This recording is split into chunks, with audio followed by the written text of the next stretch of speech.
señores doctoras, tengan ustedes muy buenas noches. La institución académica Liverpool les saluda, les da la bienvenida, presentándole en esta oportunidad un diplomado cuyo título es El procedimiento administrativo sancionador en el Perú. Y hoy nos honra con su presencia el doctor Fernando Delgado Alvisuri, quien es magíster en Derecho, docente universitario, ex asesor del Tribunal Constitucional, ex asesor del Ministerio de Justicia y ex asesor del Ministerio del Interior, quien este día nos va a hablar sobre la potestad sancionadora del Estado. Recibamos con fuertes aplausos al doctor Fernando Delgado Alvisuri.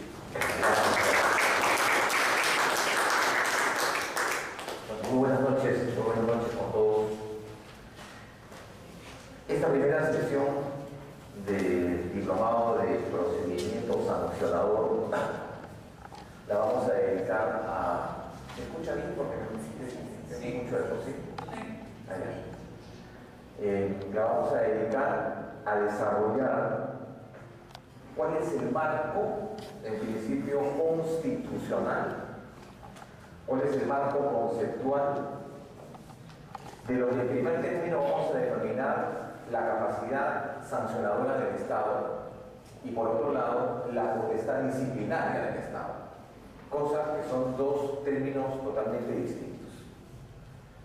Por un lado, la capacidad de sanción es entendida como la capacidad autónoma, originaria, facultada, reglada a derecho y sometida por ende por ley para infringir un mal o un castigo, una limitación o restricción a un derecho fundamental en atención a determinados principios, entre los más importantes el principio de legalidad.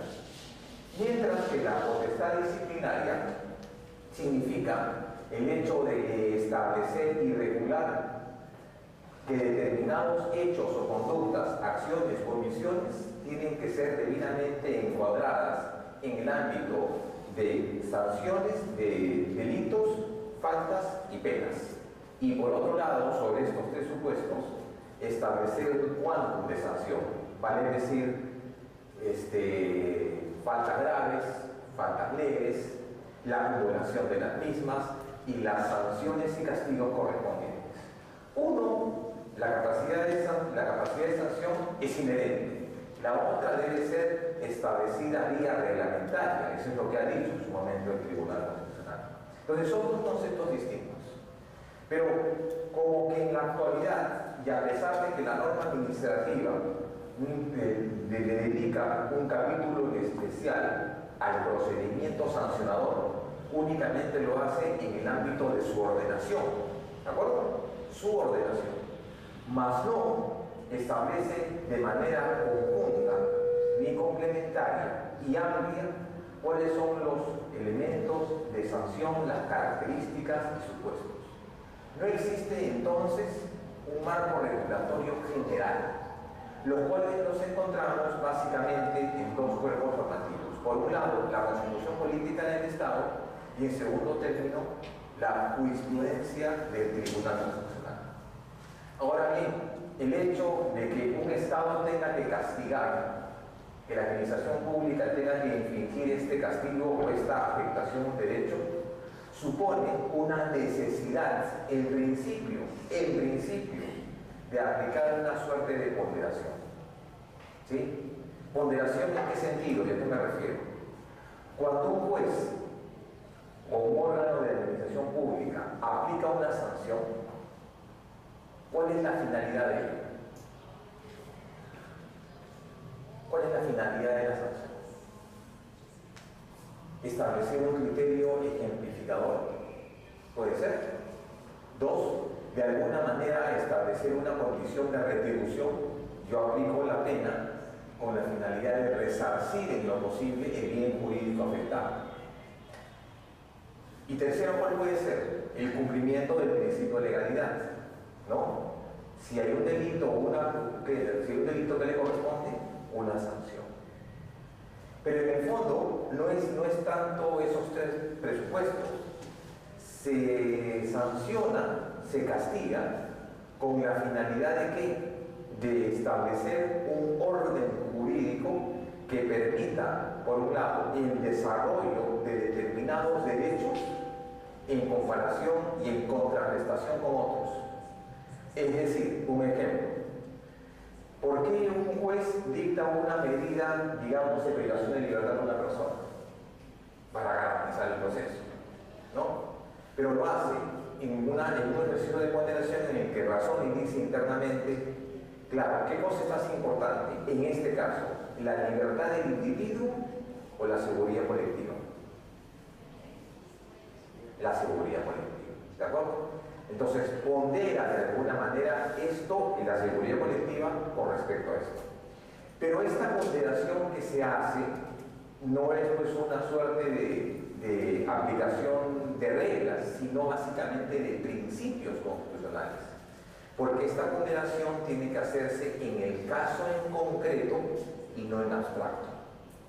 Repito, esto tiene que hacerse en el caso en concreto y no en abstracto. No siempre la seguridad pública es más importante que la libertad individual.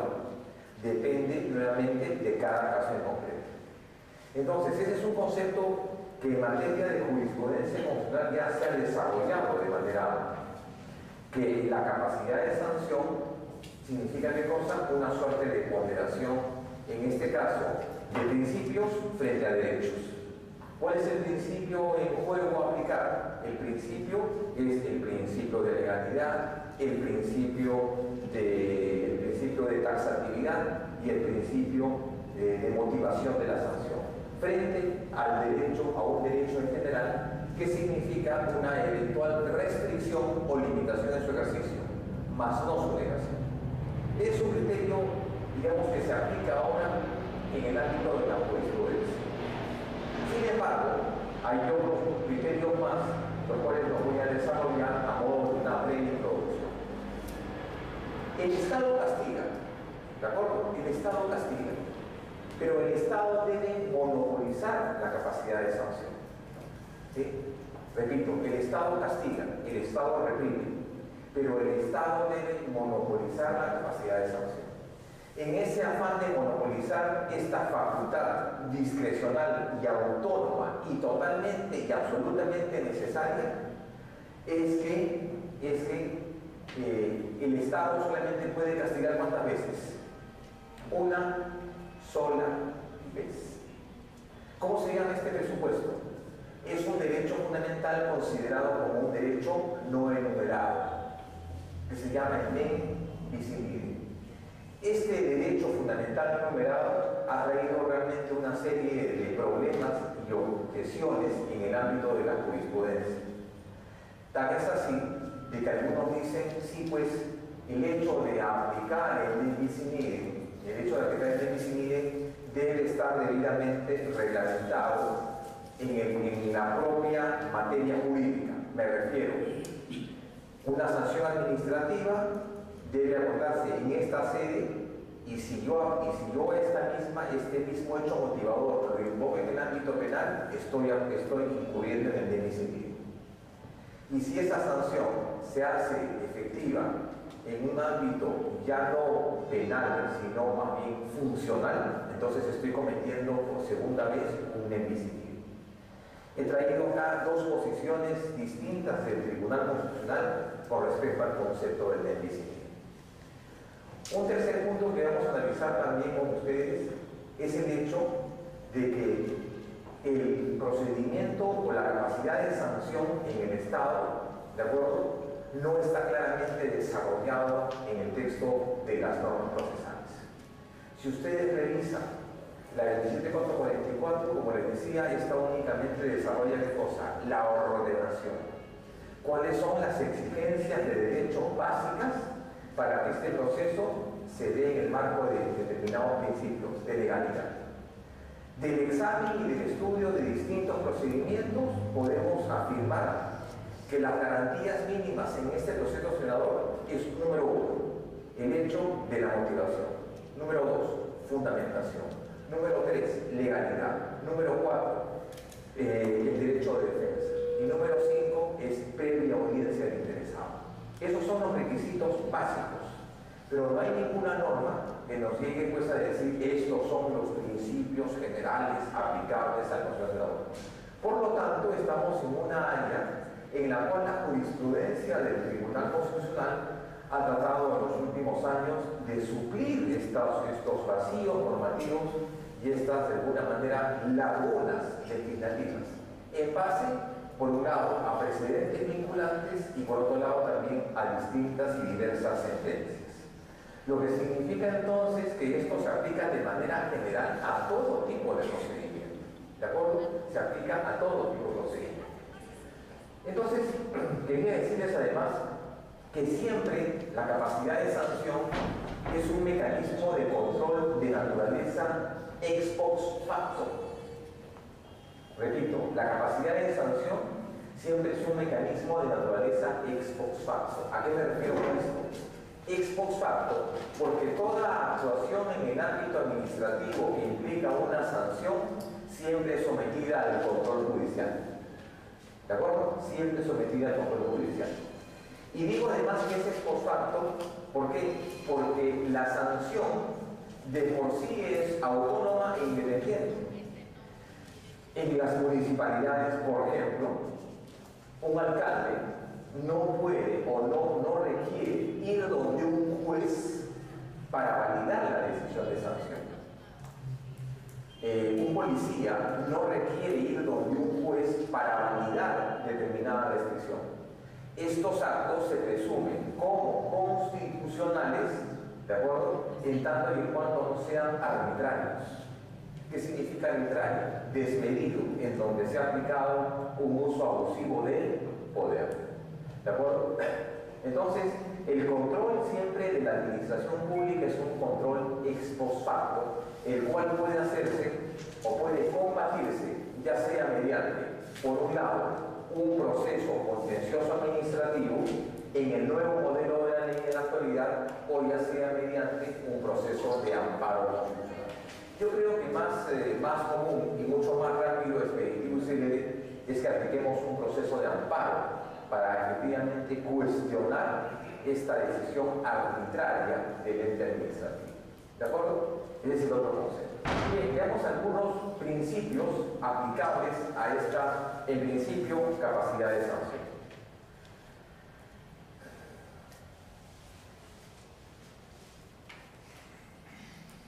Hay un artículo que es la base de todo el procedimiento de sanción y que lo encontramos como una referencia muy precisa en la Constitución.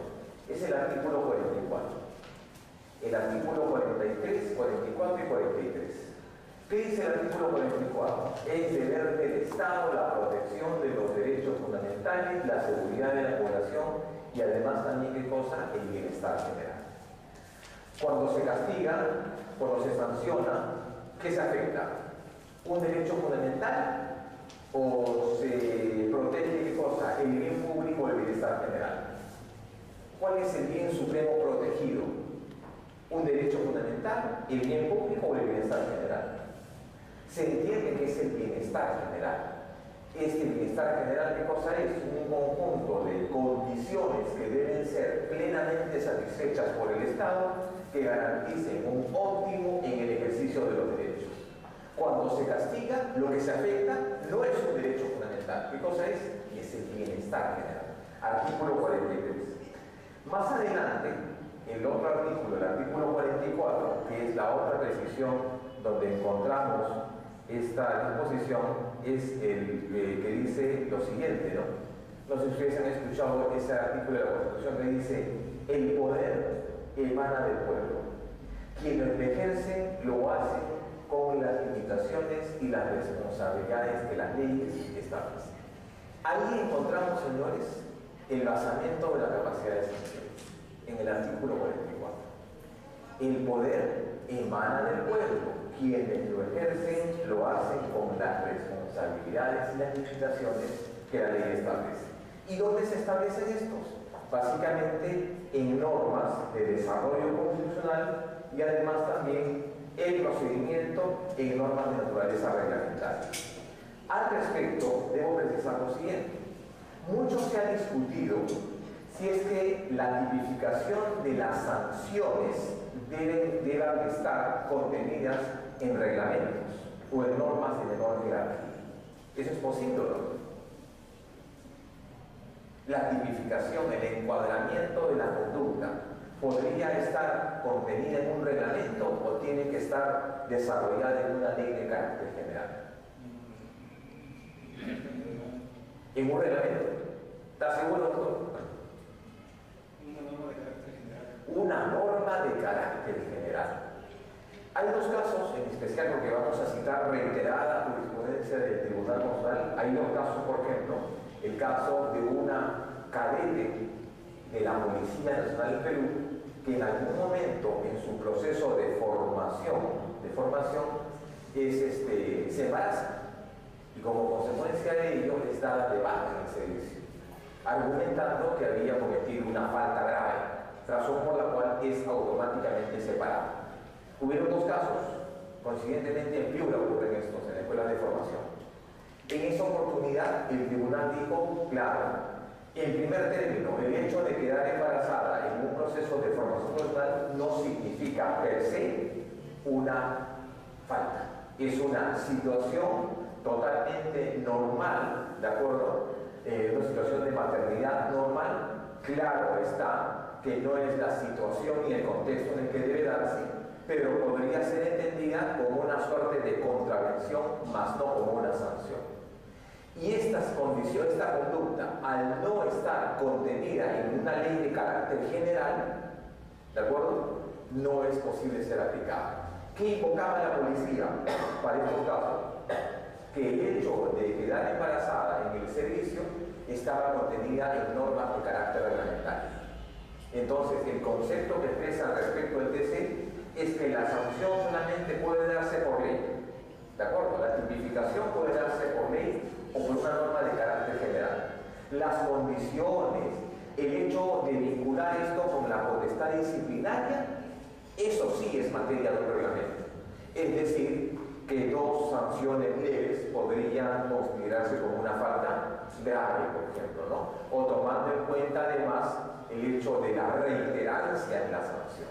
Al respecto hay otro criterio también sumamente interesante del Tribunal Constitucional, en el cual determinado municipio en la ciudad de Lima asume una conducta aplica una sanción a un trabajador. Veamos a ver el ejemplo. Es un ejemplo clásico que se da en materia de sanción. Esto ocurre en la municipalidad de Chorrillos, en la que el demandante era trabajador de limpieza pública, es decir, un obrero municipal. En otras palabras, un recogedor municipal de basura. Ese trabajador, en horario de trabajo, es entonces concurre al centro de labores en un estado de ebriedad relativa, lo cual entonces es advertido por su supervisor, y el cual entonces simplemente al advertir ese olor, esta situación de ebriedad, ¿no? ¿Qué cosa hace el jefe, el supervisor? Inmediatamente le aplica la sanción de destitución. ¿De acuerdo?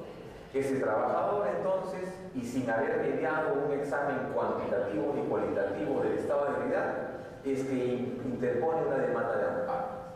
Cuando esta demanda de amparo es desestimada en primera y segunda instancia, llega al Tribunal Constitucional y el Tribunal Constitucional dice, perfecto, señor, la sanción, analicemos la sanción está prevista, número uno, en la norma municipal, sí, el acudir al centro de labores en esta vía, sí, pues, pero acá hay que graduar la sanción. ¿Y cómo se gradúa? ¿Qué dijo el tribunal en su momento en esa sentencia? Dijo, claro, la sanción que le corresponde al trabajador, número uno, no debe estar sometida en principio a lo que el tribunal llama el principio de interdicción de la arbitrariedad. Reconoce la capacidad de sanción de la municipalidad, sin embargo esto se ve claramente limitado por el elemento de la arbitrariedad. ¿Cuál es la arbitrariedad de acá? Que se le aplicó la sanción más grave. El tribunal enmienda la plana al Poder Judicial y le dice, no, tienes que, para aplicar la sanción, tienes en primer término que, uno, determinar si ese trabajador, cuál es el nivel del trabajador en la escala laboral. Y entonces se determinó que era el último, ¿no? Un trabajador municipal de limpieza pública. Número dos, ¿cuál había sido el daño causado a la administración municipal? Y tres, que ese trabajador no tenía contacto con el público, por lo tanto no se había vigilado severamente el hecho de las buenas costumbres al interior del municipio. Entonces el tribunal dijo, la sanción es arbitraria y además desproporcional. Otro concepto, ¿no? Es arbitrario y desproporcional. Pero ¿cuáles son los criterios? Uno, el nivel laboral del señor. Número dos, los bienes jurídicos afectados. Y número tres, que era un trabajo que no tenía mayor vinculación con el público. Esto entonces podría aplicarse a otros casos similares. Decir, por ejemplo, ya no es un obrero un obrero municipal, no, podríamos decir, no sé, un vigilante, ¿no?, de una municipalidad. Señor, el tribunal dijo en su momento que, bueno, yo efectivamente llegué validado a de labores, pero yo no tengo trato con el público, yo estoy en la última escala laboral y aparte remunerativa, y aparte no se ha probado mi viabilidad en el ámbito cuantitativo ni cualitativo. Entonces, eso es un ejemplo que nos permite determinar la graduación de la sanción. Por lo tanto, estos conceptos no son absolutos. ¿Qué cosas son? Todo lo contrario, relativos. ¿De acuerdo? Entonces, ahí vamos a ver también el principio de interdicción de la arbitrariedad. Entonces les decía de que cuando se aplica una sanción, la sanción debe darse vía norma general y no reglamento. ¿Cuáles son las razones que nos llevan a determinar y a desarrollar en una clase como esta, la primera, la inicial, los principios constitucionales que fundamentan la sanción? Eso de acá. Número uno, la necesidad de monopolizar la capacidad del Estado. Le indica su plata. El Estado sanciona ¿cuántas veces? Una sola vez. Que puede hacerlo en distintos momentos, ¿de acuerdo? En distintas instancias, claro. Pero ¿quién es? Es el Estado. Y hay algunas situaciones de incoherencia, ¿no? Por ejemplo, veamos un poco casos, digamos, casos interesantes. En materia de la SUNAT, por ejemplo, la SUNAT cuando te castiga, a veces la SUNAT te castiga doblemente. Primero, si tú has incumplido alguna obligación tributaria, ¿no? ¿Qué cosa hace la SUNAT? Te aplica una determinación de ¿qué? De multa, ¿de acuerdo? Pero a la vez te haga un procedimiento de sanción. Y después te multa. Entonces uno dice, no señor, ¿qué? O sea, ¿a qué doble sanción? Le dice, miren, sí, pues pero es el mismo Estado el que le está sancionando. Es en el mismo ámbito administrativo, tributario o activo que te aplica la sanción. Por tanto, debemos nosotros determinar en principio en qué instancia se da la sanción. En instancia administrativa, en instancia penal, en instancia funcional. O sea, la necesidad es que el Estado monopolice esta capacidad de sanción. Número dos, racionalizar y someter la capacidad de la potestad a los mecanismos de control y de poder. ¿Y cuáles son estos mecanismos? ¿Cuáles son estos principios que limitan la capacidad de sanción? ¿Cuáles son estos? Principio de legalidad, taxatividad, su principio de motivación, principio de interdicción de la arbitrariedad y carácter discrecional. Esos son los 5 principios. Significa entonces que si la sanción, digamos, incumple o se enfrenta o colisiona directamente con un principio, llámese, por ejemplo, de legalidad, quiere decir que la sanción per se es arbitraria. Es arbitraria. Entonces, la capacidad de sanción, de castigo, el ius puniendi del Estado se reconoce, sí, pero tiene límites. ¿Cuáles son los límites? El establecimiento de los principios constitucionales que no están claramente contenidos en las normas. Solamente uno nomás. Uno que sí debo reconocer que está contenido en la norma administrativa, que tiene que ver con el principio de proporcionalidad. Dice, la sanción debe ser proporcional, ¿de acuerdo? Debe ser proporcional a los bienes jurídicos afectados. Sí, pues, pero la norma administrativa, ¿cómo desarrolla este test de proporcionalidad? Porque si yo preciso que debe ser proporcional, si significa entonces, ¿qué pasó? Se me fue el eco. Significa entonces que esta proporción debe darse en virtud a una serie de test, lo que se llama en jurisprudencia el llamado test de proporcionalidad. ¿Qué significa? Reducir ostensiblemente el margen de discrecionalidad de la sanción. ¿De acuerdo? Entonces, eso es el... No, ya se ha ido el micro, digo. Sí, el micro. Entonces, ese es el primer, ¿no? Esos son los principios entonces que vamos a analizar. Los principios constitucionales que significan una limitación para la capacidad de sanción. Bien.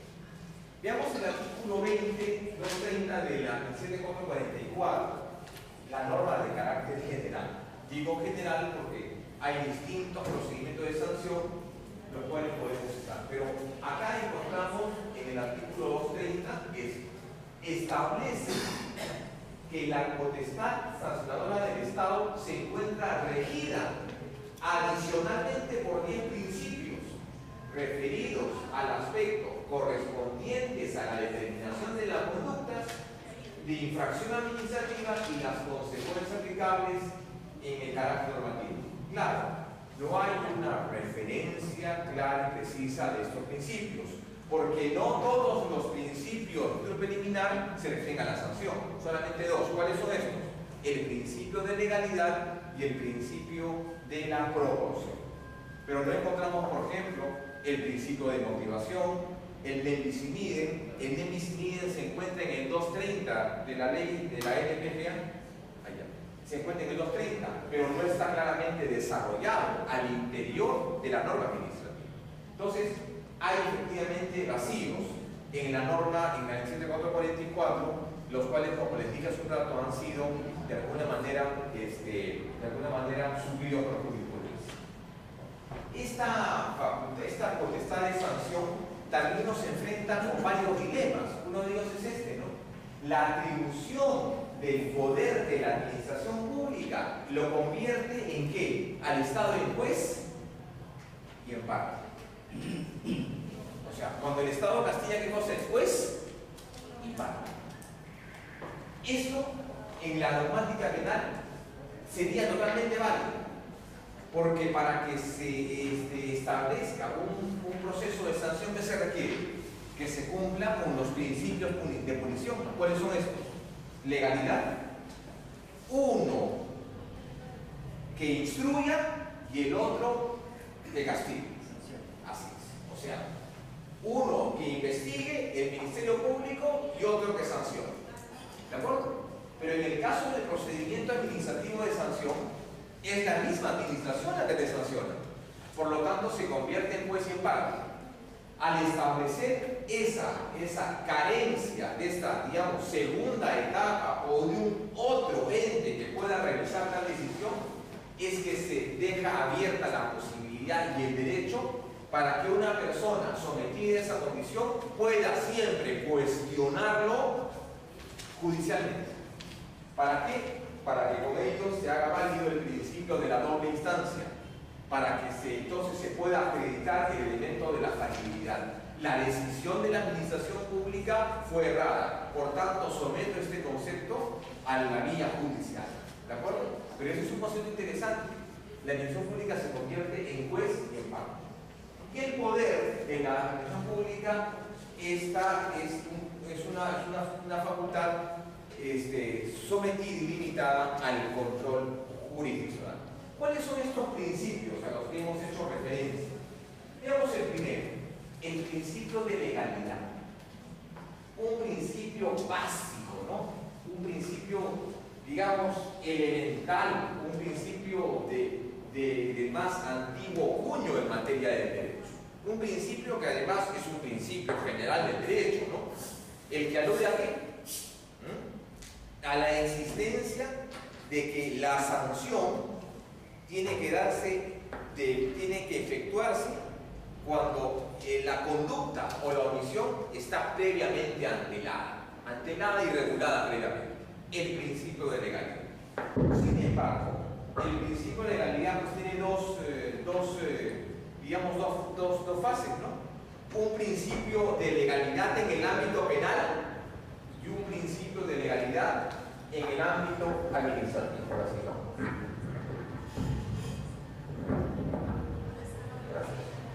Repito, un principio de legalidad en el ámbito penal y un principio de legalidad en el ámbito administrativo. Ahora, a nuestro entender, y desde la orilla en la que estoy yo, los principios, estos que hemos estado haciendo referencia, estos principios, que son en el fondo, son estructuras teóricas abiertas, imprecisas, ¿no? Con una alta carga axiológica. Repito, son categorías teóricas abiertas, indefinidas. Este concepto de principio se opone a las reglas. Las reglas son categorías jurídicas cerradas, teóricamente precisas y precisables. Lo primero que debemos aplicar, lo primero que debemos entender para aplicar una sanción es qué estamos invocando, un principio o una regla. ¿Qué se invoca? ¿Principios o reglas? ¿Cuál es primero? ¿Principio o regla en un procedimiento de sanción? Hay que hacer la distinción, ¿no? A ver, imaginémonos. Un policía es sometido o vamos a, mejor dicho, a un policía. Si no, el día de hoy, por ejemplo, vi a un señor que tenía 120 papeletas en el comercio. Quiero decir, una noticia, ¿no? Entonces había comentarios de personas autorizadas que decían, no, el Ministerio Público puede tomar acciones frente a eso. Perfecto. Entonces, el órgano, el ente correspondiente es el que se encarga de aplicar una sanción. Perfecto. Por la existencia de 100 papeletas de este chofer. Entonces, ¿cuál será el primer elemento invocado? ¿Un principio o una regla?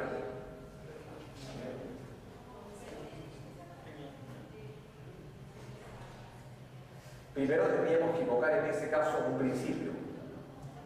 ¿Cuál es el criterio normativo expresado como norma, jurídicamente expresado? Es decir, el principio o regla expresado de manera positiva, que se llama norma. ¿Qué norma le aplicamos al señor? Hay este chofer que tiene 100 papeletas.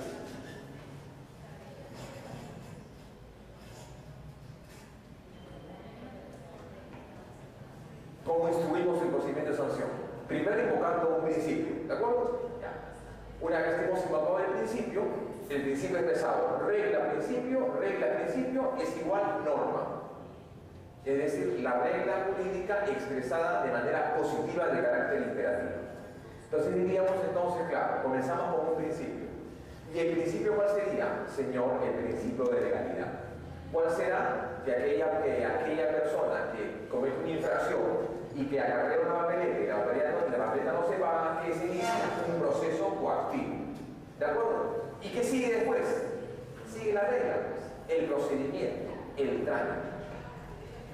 Pero si no aplicamos correctamente el principio, obviamente el procedimiento va a estar viciado. Porque el principio que dijimos hace un rato, deónticamente abierto, indeterminado. ¿Cuál es el principio aplicable en este caso? El llamado principio de legalidad. ¿Sí? El principio de legalidad. Este principio de legalidad, a nuestro entender, y esto, señores, no lo digo, lo digo de manera categórica, el principio de legalidad debe ser sometido a un juicio o un test de compatibilidad y de coherencia normativa. Repito nuevamente, el principio de legalidad, a nuestro modo de ver, tiene que ser sometido a un mecanismo de compatibilidad y de coherencia para determinar si el principio es efectivamente correcto. El principio de legalidad no se asume ni se advierte per se que siempre es válido. Porque el principio puede ser injusto y o arbitrario. ¿Quieren un ejemplo? Le damos un ejemplo. A ver, Hay uno en especial, que siempre lo uso en clase, que es el caso del señor Israel Ramos Colque.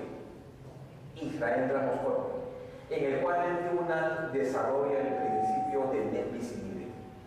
En este caso, ese señor Israel Ramos Colque, un efectivo de la Policía Nacional del Perú, que en su momento es pasado de un arresto simple a un arresto de rigor. O sea, 5 días y se amplía la pena a 10 días. El señor posteriormente es pasado a un tribunal policial. Le aplican la sanción, una pena privativa de libertad de 1 año, y posteriormente lo ponen en situación de disponibilidad por espacio de 1 año. Y de ahí lo pasan de situación de disponibilidad a situación de retiro. Perfecto. Ahí entonces tendríamos que ver que el procedimiento ha sido bien llevado. El procedimiento de sanción ha sido bien llevado. Sí, pero ¿cuál fue la razón que motiva este procedimiento de sanción? ¿Sabe cuál fue? El hecho de no haberse cuadrado frente a su superior dándole el saludo respectivo. ¿Dónde está el concepto de legalidad? Puede que en un reglamento policial militar el hecho de no saludar al superior pueda ser considerado una sanción. ¿Sí? Claro, yo no discuto eso. Pero esa sanción es injusta. Esa sanción es arbitraria. Claro, aunque el procedimiento al final ha sido bien llevado. Yo no discuto eso. Yo digo que la sanción que responde al principio de legalidad en primer término no es constitucional. ¿Por qué? Porque es totalmente es arbitraria y además es irracional. ¿Cuál? El hecho de haber separado frente al superior. Ahí tenemos un caso. Bueno, en este caso se tendría que acreditar que eso es cierto, ¿no? No, claro, y se acreditó en el expediente. O sea, porque él haya reconocido. ¿Ah? O sea, porque él haya reconocido. Pero a ver, los abogados generalmente no manejamos esa frase que dice, doctor, la ley es la ley y debe cumplirse, ¿no? Pero ¿y qué pasa si la ley es absurda? ¿Qué pasa si la ley es desproporcionada? Irrazonable. ¿Igual aplicamos o no? No, pues, ¿no? No siempre se va a cumplir. No siempre se va a cumplir. Entonces, el primer examen que debemos hacer es este. El principio de legalidad debe ser cuestionado. ¿Debe ser qué cosa? Debe ser cuestionado. Debe ser compatible con la Constitución, compatible con el espíritu de la norma. Si esto no se supera, entonces el procedimiento, por más que haya sido llevado de manera correcta, la sanción ¿qué cosa es? Injusta. Injusta. Es un caso, el principio de legalidad. Al respecto, el tribunal desarrolla 2 tipos de principio de legalidad, uno en materia administrativa y el otro en materia penal. Vean ustedes qué dice. El principio de legalidad en el Estado total no significa simple y llanamente la ejecución y cumplimiento de lo que establece la ley, sino también y principalmente su compatibilidad con el orden objetivo de principios y valores, examen que la administración pública debe realizar con los criterios de racionalidad y de proporcionalidad. Clarísimo. El examen debe ser eso: racionalidad, proporcionalidad, y aparte el otro que es el examen de racionalidad. Y además también debe aplicar en este caso, debe someter este principio al llamado principio de interdicción de la arbitrariedad.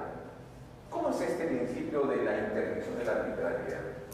El Tribunal Constitucional, en la sentencia Felipe Cantuaria Salaverry, en un caso, en un habeas corpus, el tribunal desarrolla este principio, ¿no? Y dice lo siguiente: por un lado, se reconoce la facultad del fiscal para recomendar medidas de tipo coercitivas, ¿de acuerdo? repito, se reconoce la facultad del fiscal para recomendar una medida coercitiva. Sin embargo, esta medida coercitiva no puede ser ni tiránica, ni payasesca, ni abusiva, ni razonable. ¿Qué quiere decir con este principio de intervención de la arbitrariedad? Se reconoce la facultad del ente que restringe, que limita un derecho, pero esto tiene un límite, ¿no? O sea, que la decisión no debe ser, pues, tiránica, abusiva, excesiva. Y entonces ahí confrontamos dos conceptos: el llamado carácter discrecional, repito, el llamado carácter discrecional versus el principio de la interdicción de la arbitrariedad. La facultad de regular y el otro es la facultad de castigar. Hay un caso emblemático, señores, en la jurisprudencia del TC al respecto, un caso muy grave. Es el caso que se da en una municipalidad en Lima. Es un caso que se da en un balneario, en el balneario de Santa María del Mar. A ver, digan ustedes si es que hay razón o no, porque esos temas siempre son debatibles y opinables. En el que el alcalde de la municipalidad dispone que todas las casas de la playa deben ser pintadas de blanco, la fachada. Entonces dice, bueno, por un tema de armonizar y de estandarizar, ecológico, y en fin. Entonces dispone eso. Efectivamente, y da una ordenanza municipal y dispone el pintado de blanco. Perfecto, los vecinos entonces acatan esa decisión y entonces cumplen con la ordenanza. Pero al mes, algunos vecinos comienzan a recibir resoluciones de multa, porque invocando de que el alcalde había dicho que se pinten las casas, pero que se pinten las casas con un color de blanco. O sea, él había dicho blanco humo y los vecinos habían pintado su casa de blanco ostra, o blanco, en fin, ustedes saben, pues hay una infinidad de matices, ¿no? Entonces, ¿es arbitrario o no? Claro, pero por otro lado se reconoce al fiscal, al alcalde, a legislar al respecto. Entonces, el principio de legalidad se pone en el justo medio. O sea, la decisión es válida, la decisión es acorde con su función, sí, pero es tiránica, es payasesca, es abusiva. O sea, debe estar en el punto, en el justo medio. ¿De acuerdo? Claro, pero ¿tiene sentido o no la sanción? O sea, si se aplica la sanción, ¿tiene sentido o no? Yo diría, pues no, el procurador de la legalidad dirá, no señor, el principio de legalidad, la ley es la ley. No señor, la ley es la ley, pero la ley tiene que ser compatible con los valores de la Constitución. La ley no puede ser abusiva, la ley no puede ser abusiva, ¿no? Hay otro caso, por ejemplo, también un caso interesantísimo, que es hay dos casos en materia de jurisprudencia de sanción. Es este caso que se dio en Senati, este centro de formación técnica, en la cual encuentran a una pareja de enamorados y trabajadores de este Senati que los encuentran besándose en el baño, ¿sí? Y dándose un beso apasionado en el baño, ya cuando había terminado el horario de labores. Senati le aplica la sanción de destitución a los dos, invocando que la afectación a la moral y las buenas costumbres. ¿Dónde está el principio de legalidad? En principio, cuando Senati concurre el proceso a pago, dice, señor, ¿y dónde está el principio donde dice que besarse en el baño besarse en el baño con una mujer o con un hombre es una falta? No la va a decir, pues, ¿no? Ahí tenemos el otro elemento de la imprecisión normativa. Pero, ¿y eso acaso afecta el buen nombre, la reputación, los altos valores de la institución? No. O sea, en virtud de invocar este principio de legalidad se pueden cometer muchas injusticias, ¿no? Muchas injusticias. Entonces, ahí lo que tenemos que hacer es la aplicación de estos principios resultan siendo situaciones jurídicas limitantes que salvaguardan los derechos fundamentales. Yo puedo seguir perfectamente el procedimiento, darle su su derecho de defensa, 3 días, motivar. Pero si no sustento correctamente este principio de legalidad, el proceso es totalmente injusto. Es totalmente injusto. Bueno, es igual, doctor, yo tengo un caso donde yo manejo una asociación. En esta asociación, las trabajadoras que estaban ahí, tenían inquietud y no trabajaban. Yo qué hice, pasé un memorando dándole un fin de semana, dándole un tiempo prudencial para que ellos me expliquen en forma detallada, día tras día, qué es lo que hicieron. Y entonces en general no me contestaron. O sea, usted le dio a los trabajadores que le dirían qué habían hecho de manera detallada el fin de semana. Razón por la cual no habían ido a trabajar. Que me sustenten su trabajo durante la semana que hicieron. No me contestaste en términos genéricos, no detallados. Por lo tanto, pues como que por eso. ¿Qué le parece? ¿Y cuál sería la razón? Nulo, incausado, fraudulento, arbitrario. En este caso no han cumplido con su trabajo que se le demandó. El incumplimiento de contractual.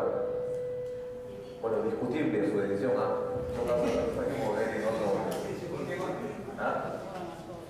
Claro, o sea, si es que han incumplido la relación contractual, perfecto, ¿de acuerdo? Pero, o sea, si no le explicaron que hicieron el fin de semana, usted simplemente prestó servicios. No habían podido sustentar su trabajo que hicieron día tras día. Así es. A no poder sustentar, ¿cómo le puedo decir? ¿Cómo le puedes pagar algo que no ha hecho? Que no existe. Claro, debe por lo menos acreditar su función. Entonces, queda claro que este es el principio en materia administrativa. Este principio es el principio de legalidad en materia administrativa. Y aquí hay que tener clarísimo, señores. El examen del principio de legalidad que supone un examen de razonabilidad, de proporcionalidad y de ley, de razonabilidad. Si esto no pasa en estos exámenes, entonces significa que el principio de legalidad se ve severamente afectado. O sea, el concepto de legalidad no es absoluto, es relativo. Ahora, claro, si ustedes quieren hacer las cosas fáciles, invóquenlo, claro. Señor, la ley está hecha, la ley es la ley se cumple. No hay nada que discutir. Quiere reclamar algo, inicia demanda en el proceso contencioso. Pero si quieres garantizar los derechos fundamentales, ya sea como abogado de quien demanda o abogado de la entidad, debe por lo menos estar limitado con este primer principio. Este es uno, pero tenemos el otro que es el principio en materia